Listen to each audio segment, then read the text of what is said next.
Bien, bonjour à tous. Merci d'être avec nous et d'être à l'écoute devant cette vidéo. Et nous espérons que ces quelques images, ces quelques mots vous trouveront à tous en bonne santé. Donc, après l'exposé que nous avons enregistré la semaine dernière, nous avons été préoccupés par la réponse aux questions qui nous sont arrivées, que nous avions d'ailleurs sollicitées. Et dont la préoccupation aujourd'hui, ce sera de répondre à la quarantaine de questions qui nous ont été posées. Toutes ces questions, d'un point de vue administratif, recevront une réponse individuelle, une réponse papier ou courrier électronique individuelle. Certaines de ces contributions, de ces questions, ont été parfois volumineuses. Il y avait des questions, et puis ensuite il y avait une analyse de la vie fuchséenne. Et ces contributions ont été assez nombreuses, mais ont été constructives. Simplement, ce n'étaient pas des questions, et donc on ne fera pas de commentaires sur ces contributions dont nous essaierons de nous enrichir. On va rester simplement aux questions qui nous ont été posées.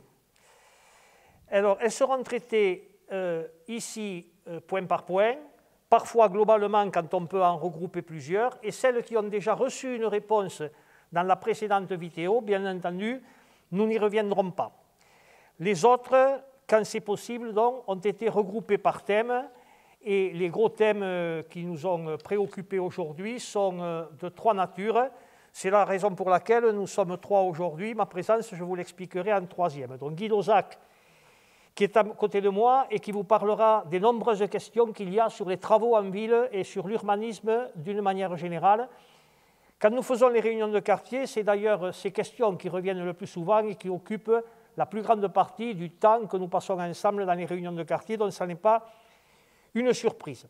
On a aussi un certain nombre de questions qui portent sur la vie quotidienne, sur la vie sociale, sur la démocratie participative, sur le mouvement associatif, en fait sur la question comment vit-on dans cette ville.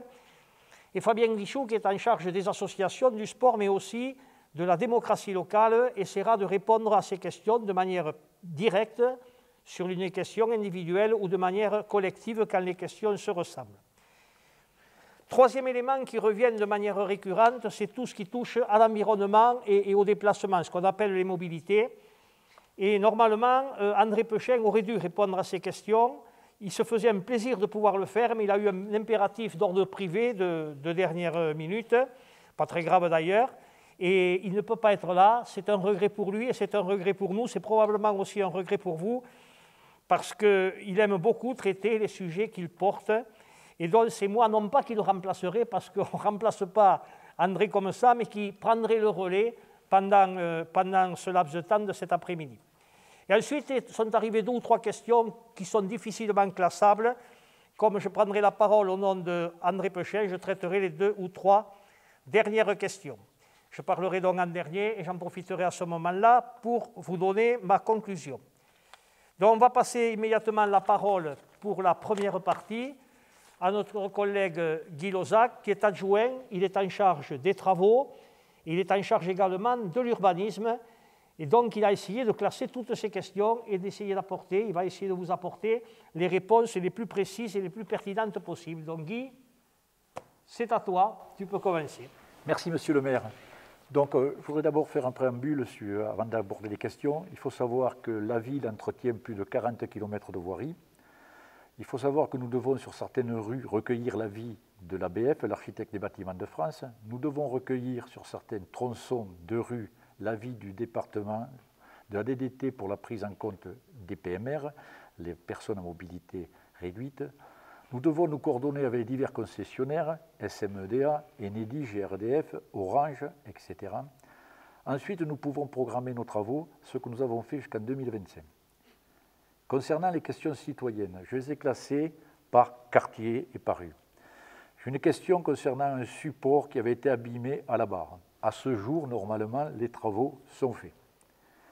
Concernant le quartier des Coums, alors sur le quartier des Coums, il y a plusieurs rues où j'ai eu pas mal de questions, comme la rue Palmade, concernant aussi l'école Mandela.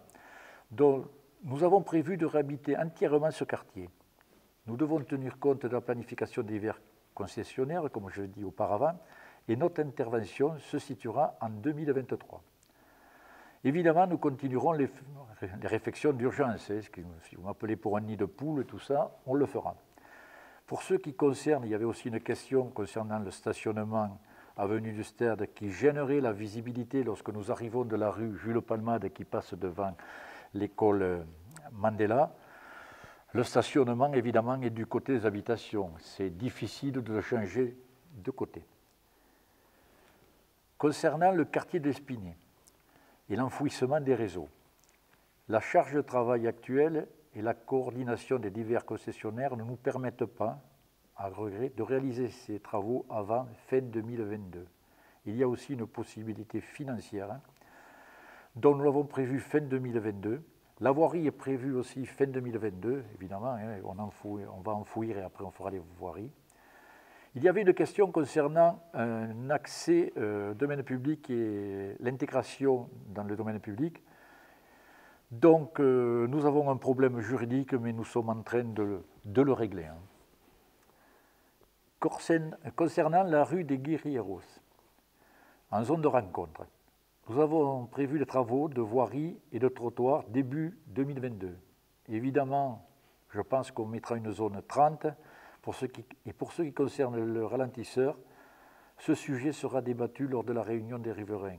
On aime bien, au service de travaux, retrouver les riverains, écouter leurs contributions, et souvent ça apporte une plus-value à nos travaux parce qu'on ne peut pas être partout.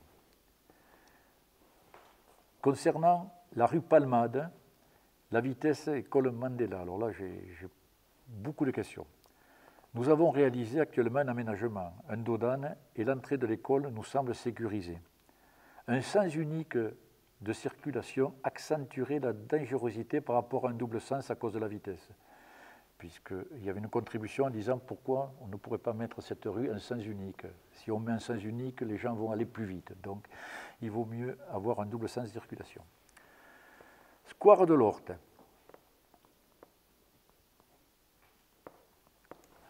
Alors, sur le stationnement, je vous rappelle que nous réaménageons la rue Paul Delpech et Casalet en enrobé, ce qui permettra un bon traçage des places et de stationnement. La réunion des riverains a eu lieu et les travaux vont commencer en juin jusqu'en septembre 2021. Nous avons une question concernant la rue des Remparts, concernant la réfection de la voirie. Nous venons de recevoir l'avis favorable de l'ABF. Les travaux sont prévus à partir de mi-juin pour 2 mois. Chemin de la Plaine, alors c'est toujours des travaux de voirie. Et les travaux, comme je vous ai dit, sont programmés jusqu'en 2025. Concernant le chemin de la Plaine, les travaux prévus en 2022. Je veux encore des questions sur l'école Mandela, mais j'ai déjà répondu. La rue Reine-Danube, l'éclairage excessif. Alors, nous allons voir avec le SDE 09 qui gère l'éclairage. Nous prévoyons le goudronnage et impasse du soleil levant en 2023 et peut-être la réfection complète de l'éclairage, après avoir vu avec les techniciens du SDE 09. Concernant l'avenue de Ferrières, alors là nous sommes sur une route départementale, dont le département prévoit la réfection de la chaussée fin 2022. Et évidemment, nous entreprendrons l'élargissement des trottoirs puisque c'était la question. Concernant Cadirac, la réfection aussi de la voirie et du chemin Malais, nous l'avons prévu 2022-2023. Pour les Bruyos, c'est le pont de l'Écho. Là, il y a eu plusieurs questions au sujet du stationnement des utilisateurs de la voie verte. Nous avons déjà rencontré 2 représentants de ce quartier. Nous avons convenu un marquage de chaussée, les places autorisées aux riverains et une information afin d'utiliser le parking de la gare pour les utilisateurs de la voie verte. Mais je vous rappelle quand même, la voie verte, ce n'est pas les Bruyos, la voie verte, elle arrive jusqu'à la gare. Et même après, dans un autre temps, elle ira plus loin, elle arrivera aux Villottes. Donc, se garer au parking de la gare n'est pas un problème. Avenue de Roquefixade, nous savons que nous avons un gros problème de vitesse. Nous prévoyons d'organiser une réunion des riverains dès que la situation sanitaire le permettra, avec les services du département et les services de la police. Avenue de l'Érida, on avait une contribution pour déplacer le passage piéton. Non, le passage piéton, là aussi, il y a des normes, hein, puisqu'il y a l'avenue de la Canale qui est une route départementale aussi. Donc le passage piéton est conforme à la sécurité et l'éclairage est un éclairage spécifique pour passage piéton, c'est un projecteur. J'ai eu aussi une demande plus individuelle concernant le pluvial rue Rolina. Donc nous allons, ça c'est continuellement qu'on a des questions comme ça, donc nous allons faire un passage de caméra suivi d'un hydrocurage. Et si le réseau est détérioré, il faudra attendre la réhabilitation du quartier des Coumes, comme je dis, en 2023. Après, j'ai quand même eu une question sur le PLU, où un concitoyen se demandait si le PLU n'était pas un encéphalogramme plat. Je le rassure, le PLU, il vit.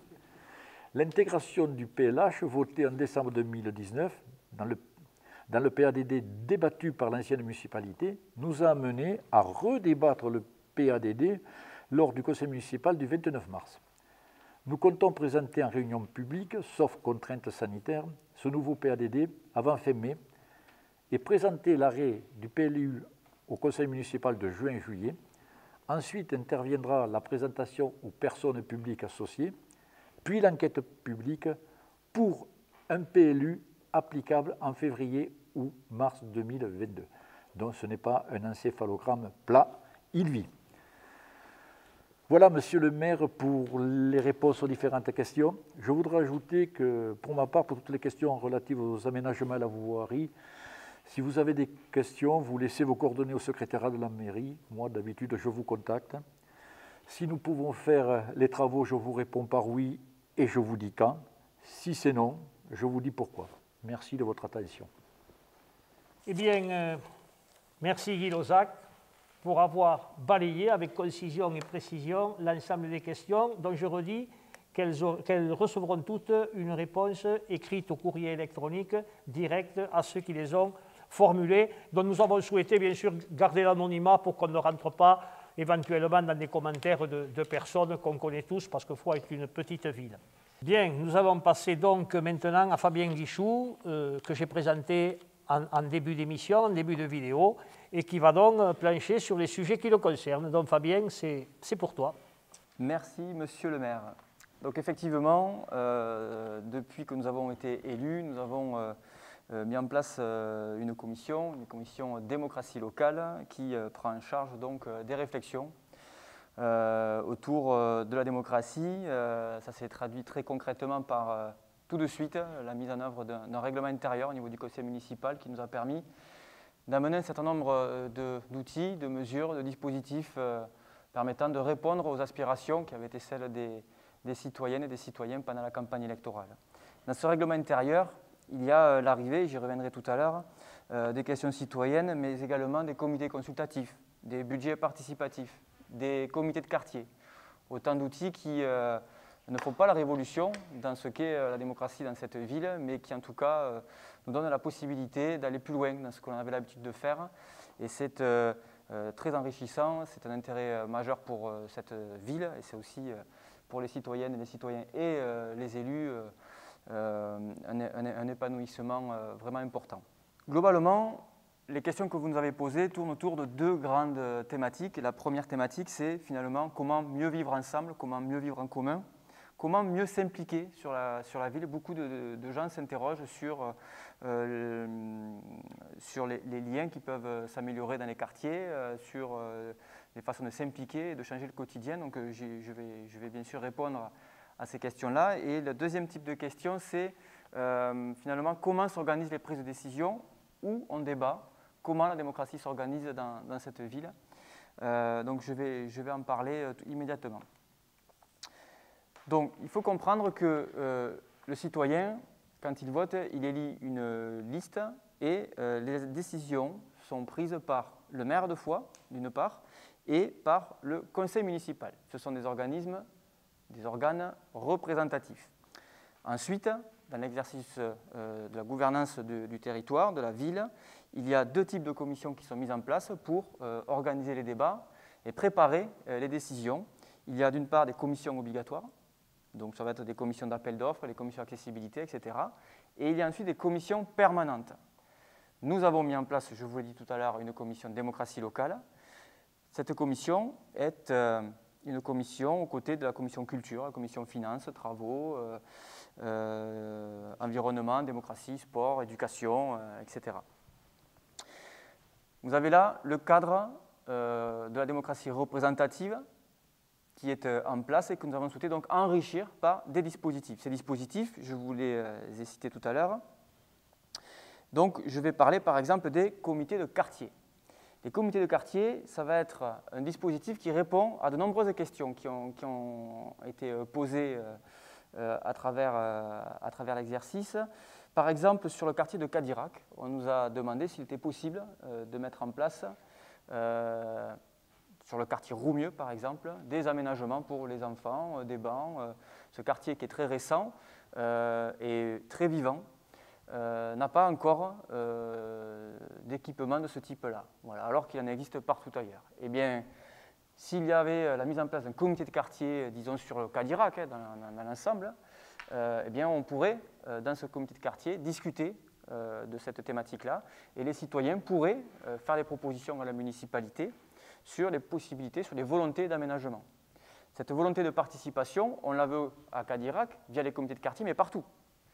La commission de démocratie locale a mis en place, et ce sera une proposition que nous ferons au conseil municipal, donc on a créé un règlement intérieur des comités de quartier. Voilà, et donc il sera mis à discussion, mais voilà un exemple d'illustration. Ce sera la même chose pour le quartier du Capitani, par exemple, où il va falloir améliorer certains équipements de convivialité, le toboggan, les jeux pour enfants, le city-stade, etc. Ce sont des équipements qui sont un peu vieillissants et qu'il faut rénover. Les habitants nous ont saisi sur ce sujet et avec Guy Lozac, donc, nous travaillons sur cette question-là. Mais là encore, les comités de quartier pourront s'en saisir.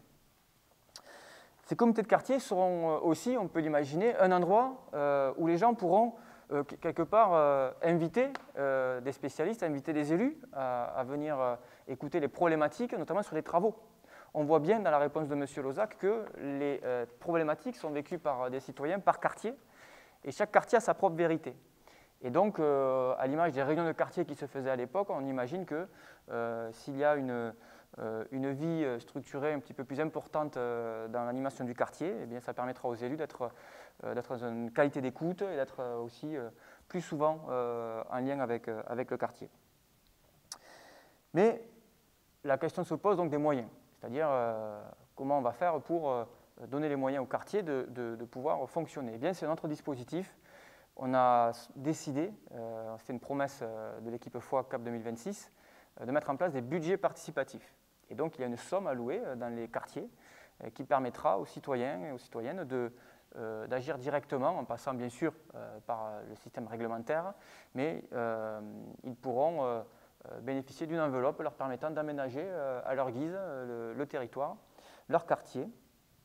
Et c'est quelque chose qui sera possible grâce au budget participatif. Là aussi, la Commission fera des propositions pour travailler ces budgets participatifs.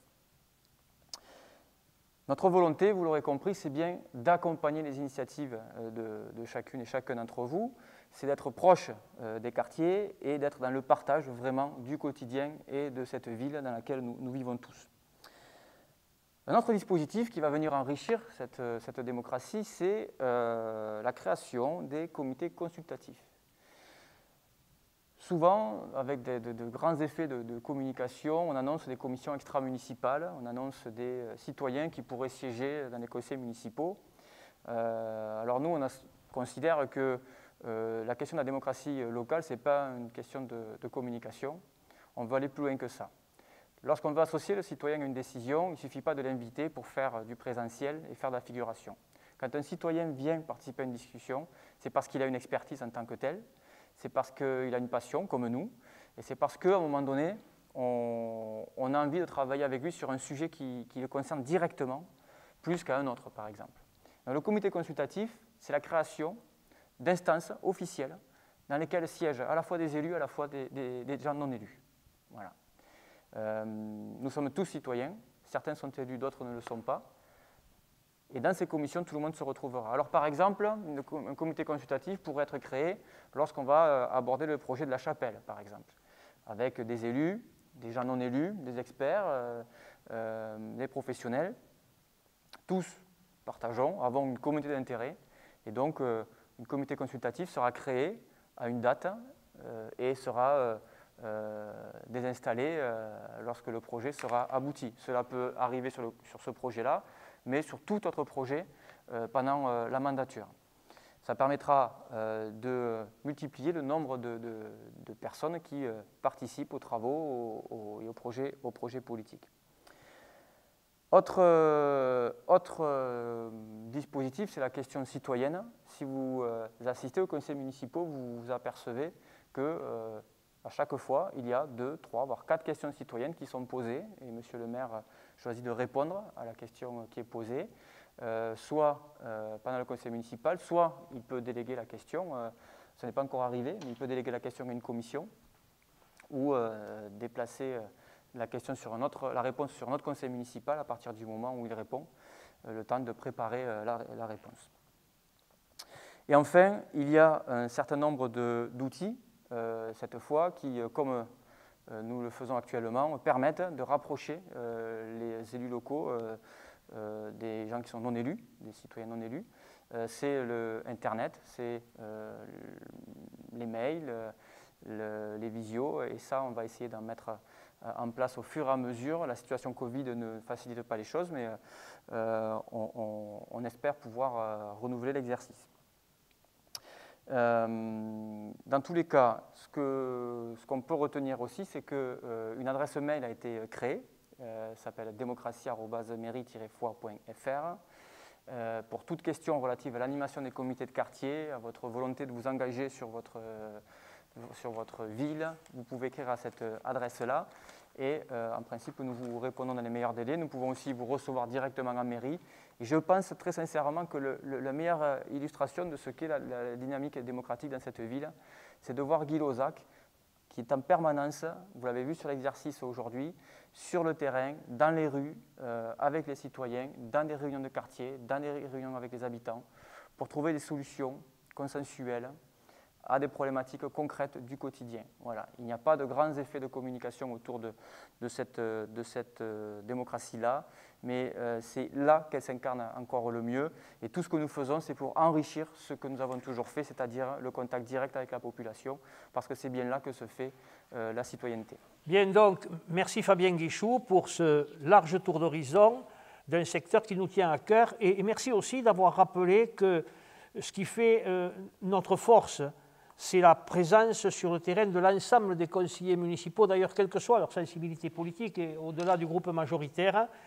Et cette présence permet d'avoir ce contact direct de personnes, de citoyens qui parlent plus facilement quand on les rencontre dans la rue que dans une réunion, parce que tout le monde n'a pas envie ou de se déplacer ou d'intervenir dans les réunions. Donc on va continuer à cultiver cette présence de proximité qui fait finalement le lien de la vie d'une ville de 10 000 habitants dont il faut profiter de sa dimension familiale, de sa dimension humaine pour pouvoir échanger et avoir les meilleurs éclairages possibles pour prendre les meilleures décisions. Je vais donc prendre, comme je vous l'ai dit, le relais d'André Pechin qui n'est pas là, et pour traiter un certain nombre de problèmes liés à l'environnement, mais l'environnement au sens large du terme. Alors, un certain nombre d'interventions et de questions ont porté sur la collecte des déchets, la collecte, le traitement des déchets. Alors, ce qu'il faut savoir en préalable, c'est que cette compétence, cette mission de collecte des déchets, de traitement des déchets, est une compétence que nous avons déléguée à un syndicat mixte qui s'appelle le SMECTOM. Alors, quand je dis qu'on l'a délégué, ça ne veut pas dire qu'une fois qu'on l'a délégué, on ne s'en occupe plus. Le SMECTOM, comme d'autres syndicats, le syndicat de l'énergie pour l'électricité, le SMDEA pour l'eau et l'assainissement, qu'est-ce que c'est? C'est cette idée selon laquelle une commune toute seule comme Foix ne peut pas faire des missions, ne peut pas remplir des missions comme les ordures ménagères ou comme l'électrification ou comme l'eau et l'assainissement seules. Et d'autres communes plus petites encore moins. Donc que faisons-nous? À l'échelle du département, pratiquement de tout le département pour ce qui concerne les déchets ménagers et tous les déchets, on s'est organisé en coopérative de communes, ça s'appelle un syndicat mixte. Et pour la propreté, pour la collecte et pour le traitement des déchets, c'est le SMECTOM qui s'en occupe. Et au sein de ce SMECTOM, comme c'est une coopérative, nous participons. Donc nous sommes directement impliqués dans la vie du SMECTOM. Mais dans cette vie du SMECTOM, nous avons notre voix à côté des voix des autres communes et des autres intercommunalités. Quand une décision se prend, elle se prend à la majorité. Elle va dans un sens, elle va dans l'autre, elle rejoint parfois nos préoccupations, parfois elle ne rejoint pas complètement nos propositions, mais ainsi va la vie d'un syndicat mixte, dont je dirais l'importance que ça a en conclusion de ce propos. Alors, concernant la propreté, les questions portent sur la capacité des conteneurs, en particulier, parfois sur la difficulté à les ouvrir pour des personnes qui sont un petit peu âgées, il faut qu'on fasse des progrès dans ce domaine-là, sur l'heure des collectes. Par exemple, quand les collectes près des habitations, les collectes de verre sont faites à 4 heures du matin, ça peut parfois poser un certain nombre de problèmes. Les bacs à papier également, qui doivent avoir une proximité. Aujourd'hui, un nouveau dispositif dont je vous parlerai qui s'appelle les kiosques à broyat pour les branchages. Donc tout ça se discute au sein du SMECTOM. Et quand il y a des difficultés comme celles que vous nous avez fait remonter au travers des questions, vous aurez donc une réponse individuelle, mais ces questions seront transmises aux équipes techniques du SMECTOM, et André Pechin, qui a en charge ce dossier avec nos services, suivra ces questions et suivra ces demandes pour qu'on vous dise oui, ce sera fait. Si on vous dit quand c'est fait, on vous donne à peu près une échéance. Et si on vous dit non, ça n'est pas possible, le SMECTOM ne peut pas prendre en charge, on vous explique chaque fois pourquoi. Donc voilà la démarche qui a toujours eu lieu et qui continuera à être mise en œuvre concernant ces questions. Des questions sont arrivées également concernant les déchets verts. Alors, la décision qui a été prise de manière majoritaire au SMECTOM, c'est l'arrêt de la collecte au porte-à-porte des déchets verts à partir du mois de novembre. Et parallèlement, le maintien de la possibilité de déposer ces déchets verts en déchetterie. Ça, c'est toujours assuré. Alors, au-delà de ce qu'on a pu défendre, nous, et au-delà de la décision qui a été prise, cette décision était argumentée sur 2 points. L'un était environnemental, c'est-à-dire qu'il y a ce souci de faire en sorte de recycler sur place souvent les déchets verts, ce qu'on appelle les déchets verts, les déchets végétaux.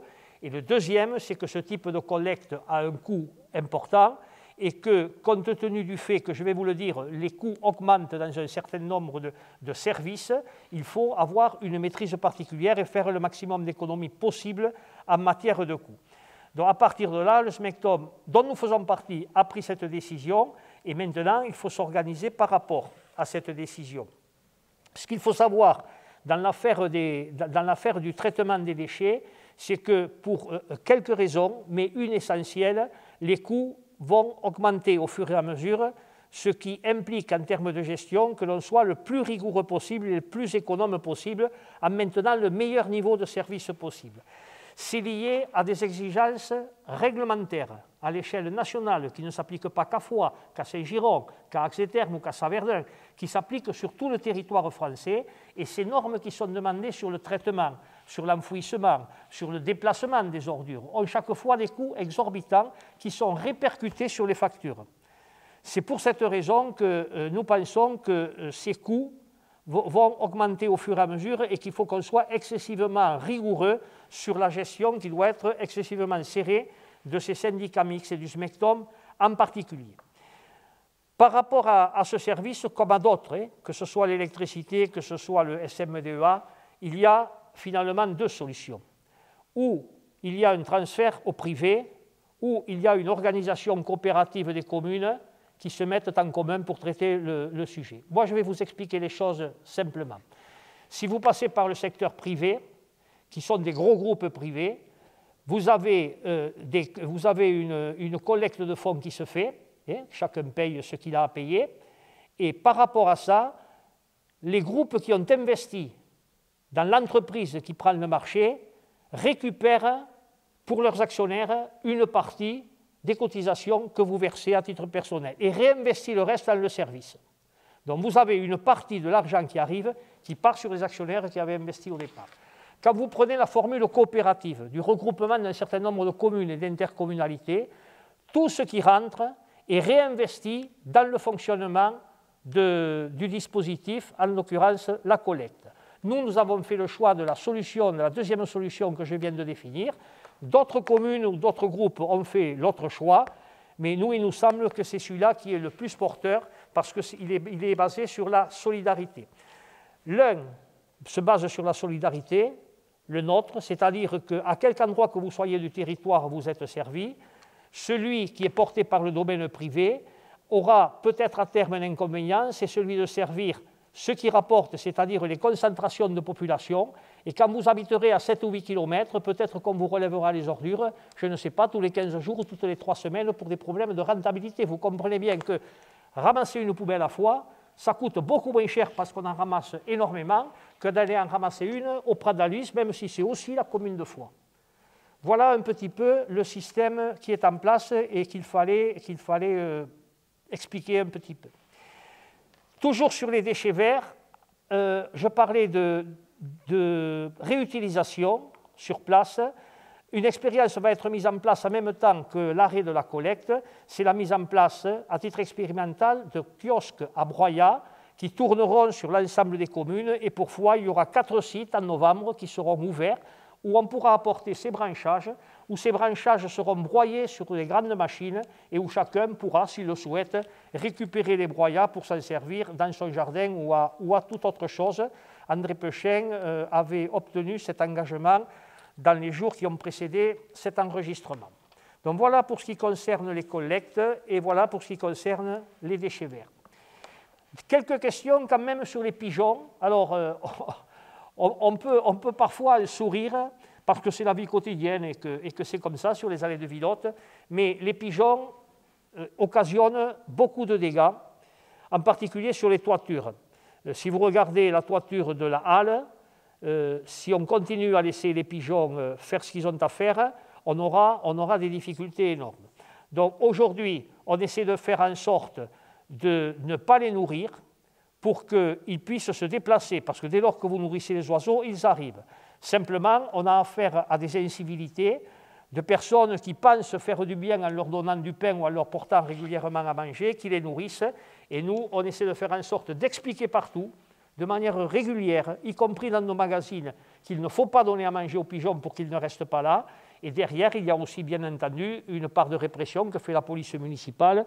Donc, si vous vous faites attraper en train de nourrir les pigeons, il pourrait vous en coûter. Je n'ai pas en tête le montant de l'amende, mais c'est de l'ordre de 30 ou 40 euros, 38 euros me semble-t-il, si vous donnez à manger aux pigeons. Donc, il faut qu'on soit très attentif et qu'on soit très proche pour pouvoir sanctionner quand c'est nécessaire.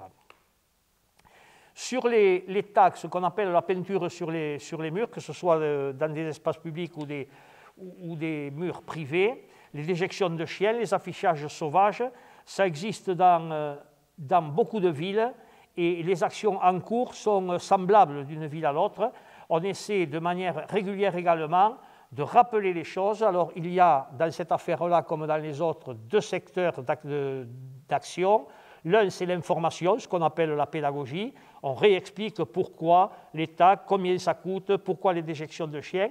Et de notre côté, il y a la sanction. Quand nos policiers municipaux prennent quelqu'un sur le fait ou arrivent à identifier une personne qui a fait ce qu'il ne fallait pas faire, il y a bien sûr dessus une contravention.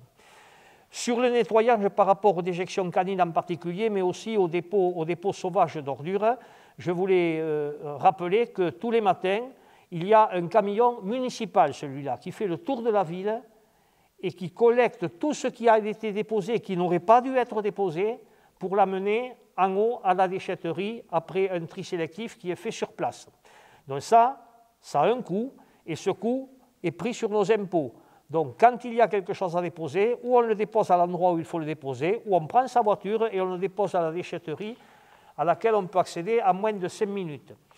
Sur les moyens, au-delà de la présence de la police municipale, on a parlé dans l'exposé préalable de la semaine dernière des caméras de surveillance. Une partie nous servira à lutter contre ces incivilités. Et ensuite, on va signer un contrat avec le tribunal, avec le procureur de la République, sur ce qu'on appelle la justice de proximité et la possibilité au maire de faire des rappels au règlement quand c'est nécessaire, en étant sécurisé d'un point de vue juridique. Plusieurs questions également sur la végétalisation de la ville. Guy Lozac l'a un petit peu évoqué, et en particulier, on parle beaucoup des arbres pour tout un tas de raisons, et on a complètement complètement raison d'en parler. Simplement quelques chiffres. De 2016 à 2020, on a planté 186 arbres et on en a coupé 70, parce qu'ils étaient morts, parce qu'ils gênaient, pour tout un tas de raisons. Donc on avait un solde positif de plus 116. Sur les prévisions que nous avons à l'heure actuelle, en 2021 et 2022, le solde entre ce qu'on plantera et ce qu'on coupera sera de plus 92. Alors, on essaiera de mettre cette liste sur le site internet à disposition, mais je vous donne quelques exemples.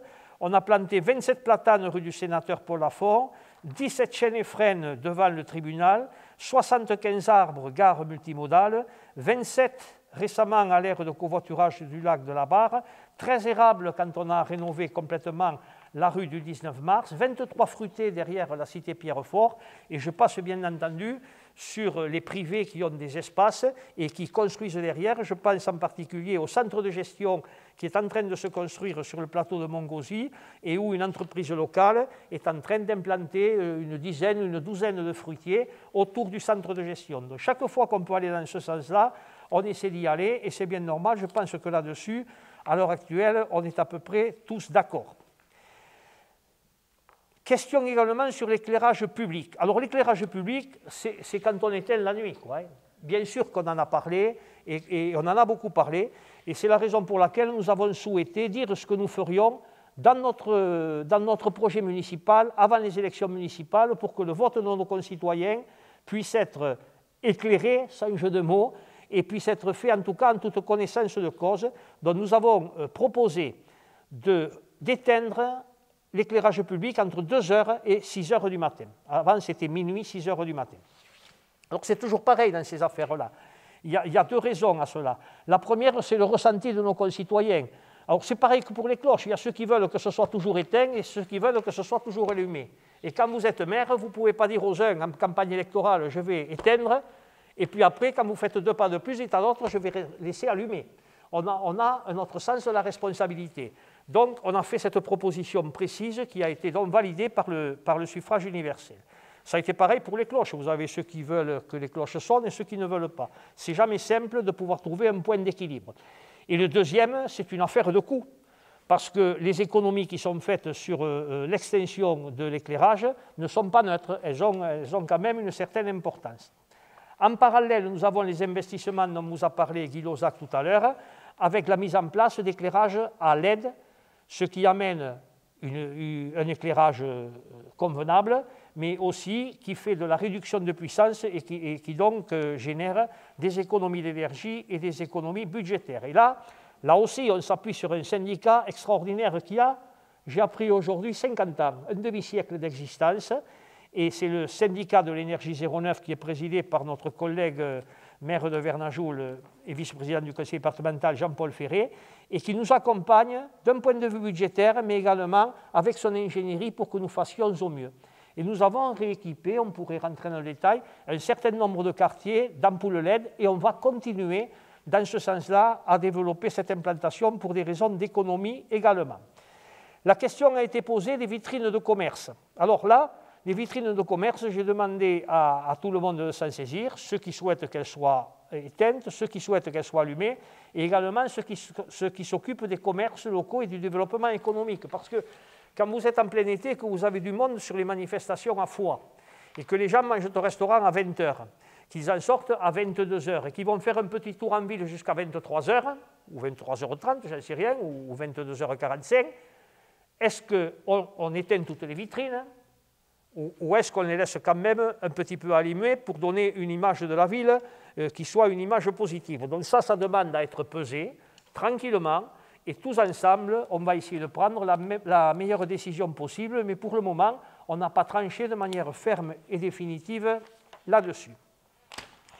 Les questions sur les moustiques tigres et sur le frelon. Le moustique tigre, je vais me dispenser de la réponse parce que dans le magazine papier de printemps qui va sortir dans les 15 jours qui viennent à peu près, il y a un article qu'a préparé André Pechin sur le moustique tigre.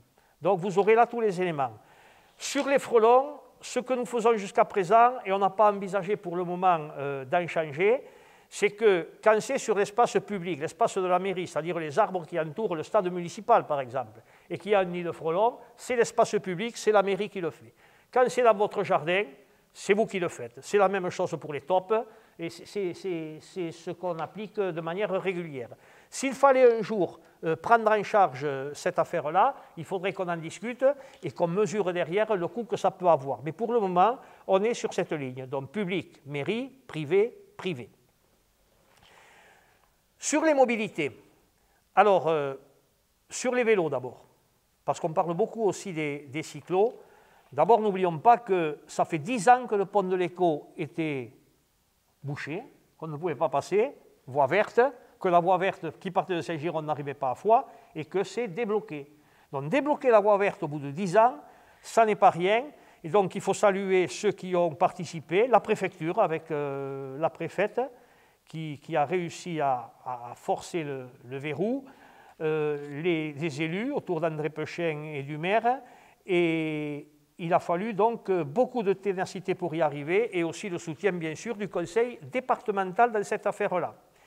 Parce que je veux vous dire que pour convaincre la SNCF, ce n'est pas toujours très simple, mais maintenant au moins c'est fait, et on peut continuer et travailler donc sur la liaison dont je parlais la semaine dernière entre le pont de l'Écho et la gare SNCF, avec l'agglomération que nous avons rencontrée ce matin et qui va étudier comment ça peut s'intégrer dans un programme qui est beaucoup plus large et dans un plan qui est beaucoup plus large. Le projet nous amènera à gare SNCF, et j'en ai parlé aussi la semaine dernière. On continuera ensuite par le cours Irénée-Cross, le Pont-Vieux, la rue d'Elcassé, pour arriver sur les allées de Villotte, et ensuite le projet se terminera un petit peu plus tard pour arriver jusqu'au centre culturel. Au niveau du plan de relance également de l'État, avec des financements de l'État conséquents, on va pouvoir mettre en place des abris vélos, des stations vélos, où les vélos seront à l'abri et on pourra les accrocher en ville, en plein centre historique. Et ensuite, nous avons une autre coopération, je vous parlais des groupes coopératifs de communes, qui s'appelle le SCOT, le schéma de cohérence territoriale, et c'est à cette échelle-là que va être défini un plan vélo, c'est-à-dire quels sont les équipements depuis le nord du département, Saverdun-Mazères, jusqu'au nord du Sabartès, Tarascon, qui sont à mettre en œuvre pour que les liaisons vélos puissent se faire normalement, et la ville de Foix s'intégrera directement dans ce dispositif. Sur les pistes cyclables, 2 mots quand même, parce que bien sûr qu'on est d'accord pour les pistes cyclables, mais il faut savoir que ça n'est pas possible partout, parce qu'il y a des normes, et en particulier des normes concernant la largeur des voies. Quand vous êtes sur une voie départementale ou nationale et que vous êtes obligé de laisser passer les secours, par exemple, les pompiers qui passent en urgence quand ils passent, vous avez des largeurs qui sont obligatoires. Et on ne peut pas faire des pistes cyclables en dur complètement sécurisées partout. Donc l'endroit où on peut les faire, il faut les programmer, et l'endroit où on ne peut pas les faire, on fait soit avec des tracés, peinture, soit avec la création d'espaces partagés, c'est-à-dire où on peut avoir des voitures, des piétons et des vélos. N'oublions pas les piétons aussi, parce que les piétons sont aussi en danger, ils n'ont pas une coque autour d'eux, et ils méritent le respect des voitures. Pas que des voitures, des cyclistes également, et donc ces lieux partagés sont aussi des lieux d'humanité, parce qu'il faut non seulement se regarder, mais aussi regarder les autres et respecter les autres. Donc voilà, en ce qui concerne les pistes cyclables, ce qu'il est possible de faire. Sur les transports en commun, aujourd'hui, les études sont en train d'avancer à grands pas, et dès 2022, je pense, j'étais ce matin avec la communauté d'agglomération, dès 2022, la prise de compétences permettra d'aboutir à une autre organisation des transports en commun, avec, en particulier sur la ville, un rythme, une fréquence de passage des navettes aux heures où elles sont le plus utilisées, une fréquence qui est beaucoup plus importante. Pour la partie rurale, ce sera l'ouverture à des moments particuliers ou à des jours particuliers, une ouverture vers des villages qui n'étaient pas desservis pour le moment, mais tout ça se fera à l'échelle de la communauté d'agglomération dont les transports en commun devraient normalement se développer.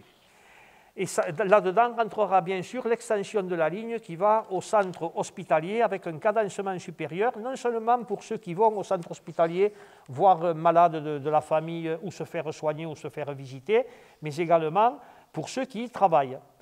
Simplement, ça demande la collecte d'une taxe particulière qui concerne les entreprises de plus de 9 salariés, si mes souvenirs sont exacts, qui doivent financer, et la mairie de Foix, puisqu'on a plus de 9 salariés, financera aussi cette nouvelle organisation des transports.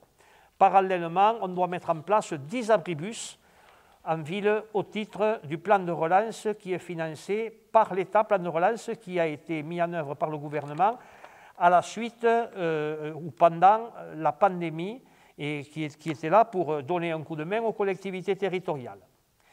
Une question sur les abonnements de parking payants. Là, on a une étude de stationnement qui est en cours. On attend de voir les propositions qui seront faites.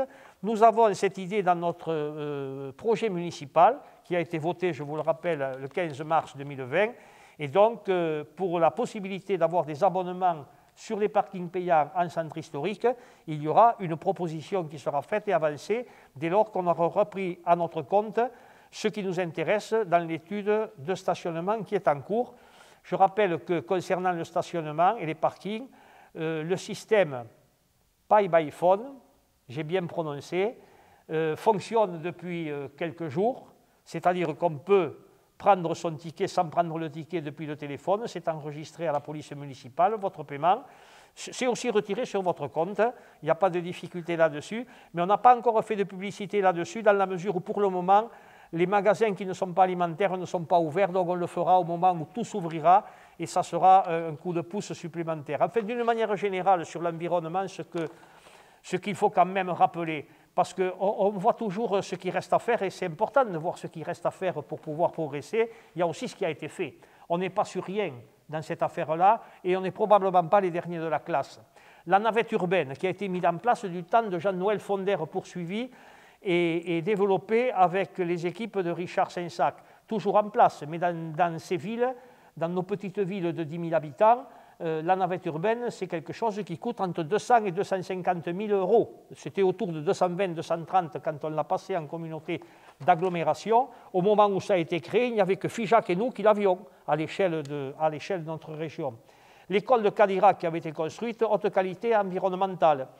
L'isolation thermique de toutes les écoles pour faire des économies d'énergie, l'isolation des établissements relevant du public qui continue tranquillement, j'ai vu que le ping-pong avançait dans ce domaine-là, la chaufferie bois du centre culturel qui a été ouverte il y a quelques mois, et la gestion des espaces verts qui depuis très longtemps, c'est Daniel Delavergne et Jean-Noël Fonder qui avaient lancé cette opération, la gestion des espaces verts qui se fait sans produits chimiques.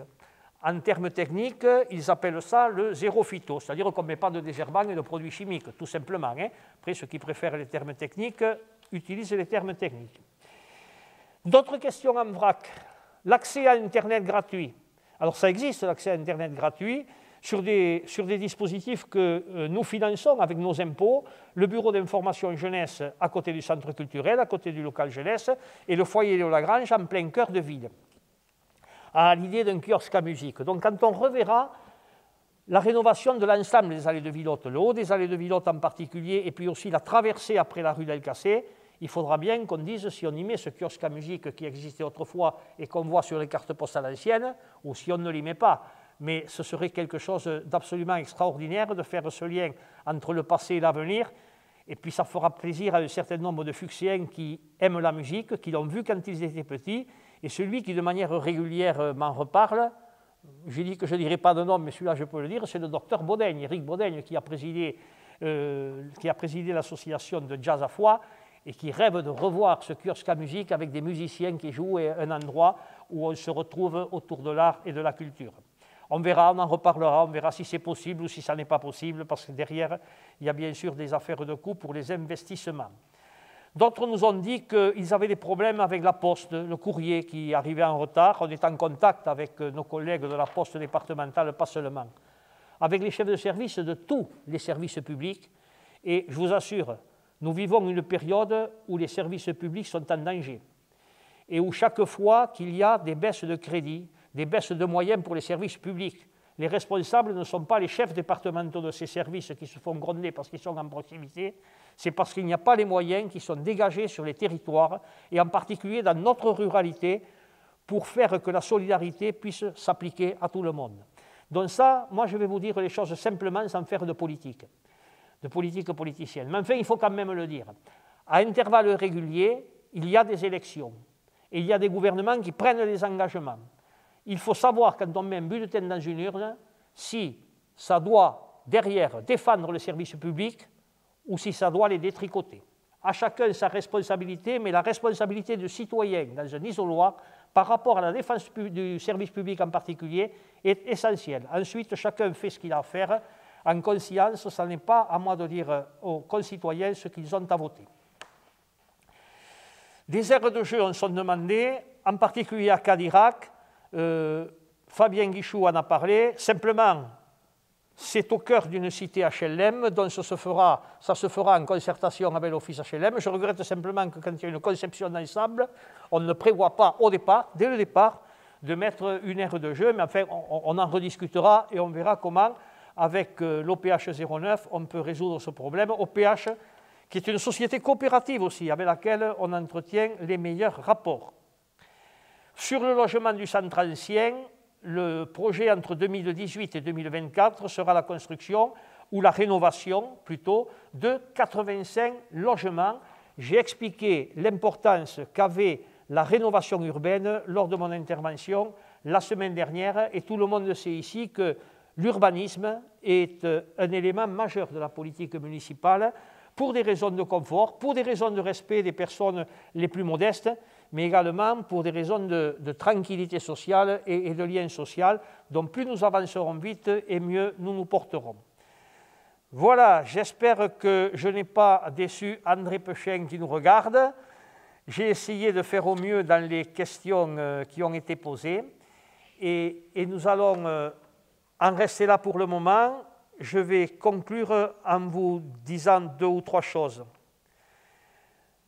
Par rapport à l'impossibilité que nous avions de vous retrouver dans les réunions de quartier, on a essayé, au travers de ces vidéos, de faire au mieux pour expliquer de manière accessible, compréhensible, loin d'un langage technocratique, les choses telles qu'elles sont. Et les choses telles qu'elles sont, la plupart du temps, elles sont simples à expliquer. Ce sont des orientations techniques, et derrière, ce sont des cadrages budgétaires. Et derrière le cadrage budgétaire, c'est les impôts et la fiscalité. Donc, c'est cet équilibre qu'on essaie de mettre en œuvre de manière permanente. J'espère que sur l'explication, on a un petit peu avancé. Ensuite, n'attendez pas qu'on refasse ça toutes les semaines. Au moins aussi important et aussi volumineux. Donc, quand il y a un problème, quand il y a un trou qui n'a pas été bouché depuis 15 jours, vous appelez directement les services techniques et vous posez le problème. On peut oublier, si au bout de 15 jours, 3 semaines, c'est oublié, vous rappelez. Si ça continue un peu trop, vous attrapez le maire le jour de marché, vous dites, voilà, j'ai appelé 3 fois, je n'ai pas de réponse. Bon, et à ce moment-là, le maire prendra le relais. Ne m'appelez pas chaque fois, ou n'appelez pas Guy Lozac chaque fois qu'il y a une ampoule grillée. Mais voilà comment ça fonctionne. Donc n'attendez pas les réunions. Dès qu'il y a quelque chose, il faut que ça remonte, il faut avoir une réponse. C'est oui, quand, c'est non, pourquoi. Mais entre les deux, il n'y a pas d'espace. C'est l'un ou c'est l'autre.